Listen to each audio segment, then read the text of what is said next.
Mancorong pindha barlian sumorot pindha srengenge lah menika ta warnaning Sri penganten putri Nimas Ayu Dewi Larasati kinanti manjing ing sasana renengga yekti sang penganten putri pinunjul ing warni babasan pucuk rambut tumekeng padha ampiantan wonten kujawanipun apa ta agemanira angagem cunduk mentul ingkang winangun cunduk wulan tumanggal ebah kinarya lumampah pindhane warara kang ngawe-awe marang pacangane ukel rinengga puspita hang lewer tiba dada pindhane taksaka ingkang nedheng lumampah ageman wari cemeng sinulam benang emas dasar agem sang-sangan rukmi mila kasoroting pandam pating galebyar pating calorot kaya lintang alian sinjang sida mukti kacetha bilih Sri penganten nedya gayuh kamukten gesangipun kanthi palakrami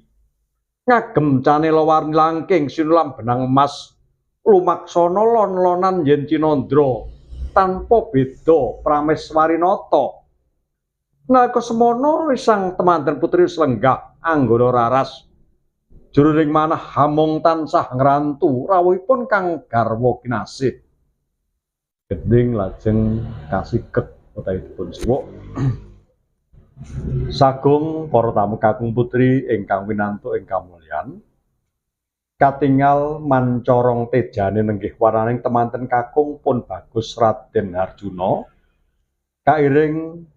Rama lan Ibu Bapa Pandhu Dewanata sekalian ugi para keluarga tumuju dumateng sasana wiyaha. Tindakipun Sri penganten kakung sak pangombyong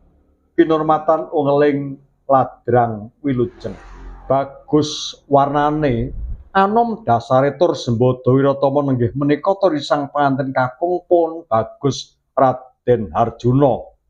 Apa ta gemanira ngagem destar pinarada Mas Byur sesumping sembang kantil kekalung sekar mlati renonca gemanira cemeng sinulam benang emas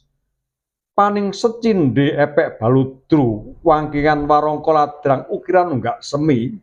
ponang kang rangka pinaringan sekar mlati ebah kinarya lumampah tanpa beda kaya jejaka kang awe-awe marang pacangane sinjang sida mukti samilan kang garwa kinasih